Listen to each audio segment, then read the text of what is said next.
सब किया गया।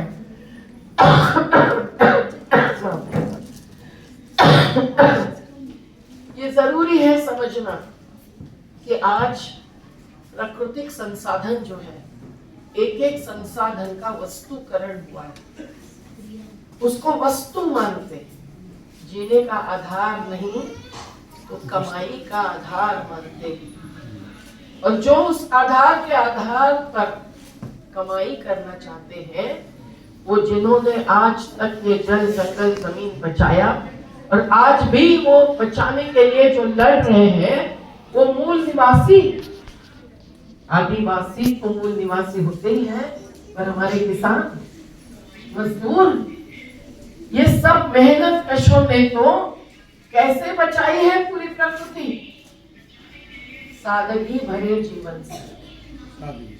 सादगी के बिना हम नहीं बचा सकते हैं प्रकृति को, ये समझना भी बहुत जरूरी है। ये समझना जरूरी है कि जल को किन्होंने प्रदूषित नहीं होने दिया। उनके जीवन प्रणाली में एक एक ऐसी चीज रही कि जिन्होंने जल बचाया, नदियां बचाई। आज हम यमुना के घाटी में एक प्रकार से है, आपको नर्मदा के घाटी से लेकर यमुना तक अगर समझ में आई बात तो समझेंगे कि कोई आपके यहाँ की एक नदी नाला बन गई है तो हर नदी प्रदूषित हो गई, हर नदी प्रदूषित हो गई। हमारे मुंबई शहर की मीठी नदी, नाम कितना सुंदर है, मीठी नदी, लेकिन वो बर्बाद हो गई। ये क्यों हो रहा है, ये समझना जरूरी है। आज नर्मदा की बात मैं थोड़ी सी कहूँ तो कैलेंडर में वो सब बात है, आप जरूर ले लीजिए कैलेंडर हमारी शालाओं के, थोड़ी सी सहयोग देने के लिए। पर नर्मदा में प्रदूषण कहाँ से आ रहा है, जिसकी परिक्रमा करते हैं आज के रोज हजारों लोग चल रहे होंगे नर्मदा किनारे से, पर किनारा तो डूब गया है। तो वो अभी जंगल से चलते हैं, किस प्रकार के जंगल से, हरे भरे जंगल ही नहीं रहेंगे, डूब गए हैं किनारे के। वो चलते हैं कंक्रीट के जंगल से, शहरों से। इससे क्या परिक्रमा का उद्देश्य सफल होता है? नदी से रिश्ता बनाने और जिंदा रखने के लिए परिक्रमा की परंपरा चली है, लेकिन आज परिक्रमावासी कैसे चलते हैं? आज नदी में आ रहा है बहुत दूर के उद्योगों से, इंडस्ट्री से, इंडस्ट्रियल एस्टेट से ऐसा जहरीला पानी जो फेंक देते हैं एक खेत में 40,000 रुपए एक डंपर का लेकर, और उससे नीचे जाता है धरती में, बरसात का पानी जाता है तो ये जहर भी जाता है। और वो एक नदी है अजनार, जहां से आती है कारम नदी में, कारम नदी से आता है नर्मदा। एक एक शहर की गंदगी जा रही है नदी में, कैसे बचेगी नदी प्रदूषण से? एक एक खेत से भी केमिकल्स जा रहे हैं।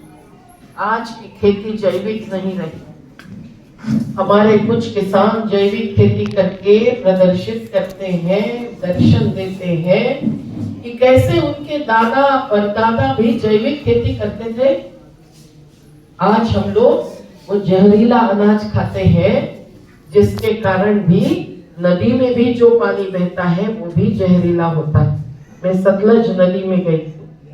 सतलज नदी की क्या स्थिति है? किनारे पर जो उद्योग है, डाइंग केमिकल्स, जो रंग बिरंगे हमारे कपड़े पर, हमारे ओढ़ने वाले क्या बोलते हैं, गद्दी पर आते हैं, ब्लैंकेट पर आते हैं, उन सभी फैक्ट्री से काला पानी सतलज में जाता हुआ मैंने देखा है। वो लगाते हैं कुछ प्लांट उपचार करने के लिए, जैसे शहर की गंदगी अपने गांव की गंदगी नहीं जानी चाहिए, तो सुएज ट्रीटमेंट प्लांट उपचार केंद्र होता है। नर्मदा घाटी में जबलपुर से लेकर बड़वानी आखिरी शहर तक एक भी जगह सुएज ट्रीटमेंट प्लांट नहीं हुआ है। एक एक प्लांट लगाने के लिए सैकड़ों करोड़ रुपए विदेशी संस्थाओं से लिए सरकार ने, विश्व बैंक से, एशिया डेवलपमेंट बैंक से, ऐसे बड़े बड़े संस्थाओं से लेकिन काम पूरा नहीं हुआ है। क्यों नहीं हुआ है? हमारे बड़वानी शहर जहां मैं रहती हूँ, वहां का काम किसको दे दिया? इजराइल की कंपनी। सोचिए, नगर परिषद कह रही थी हम करेंगे भाई तत्काल, पार्टी बाजी में विवाद होता है और काम इजराइल के कंपनी को देते हैं, तो कैसे बचेगी नदी? आज तक नहीं हुआ है कार्य पूरा। तो सोचिए, एक एक नदी पर कितना आक्रमण हो रहा है, एक प्रदूषण का। तो हमारे क्षेत्र की हर बार प्रार्थना होती थी, मारे थारो पानी निर्मल कल कल बह तो जाए रे। बदल दिया उसको, मारे थारो पानी निर्मल कब तक बह तो जाए रे। ऐसी स्थिति आ गई। और आक्रमण कई प्रकार का होता है नदियों पर।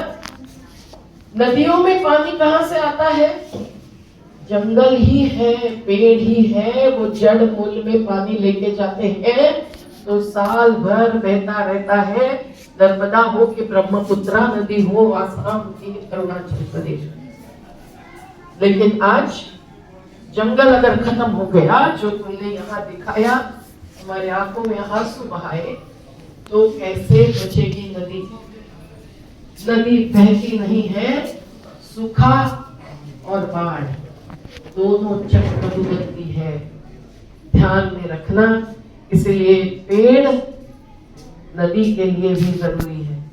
पेड़ जल को बहते रखने के लिए जरूरी है, और पेड़ हमारी सांस शुद्ध मिले इसके लिए भी जरूरी है। आज दिल्ली दुनिया में सबसे प्रदूषित शहर माना जाता है।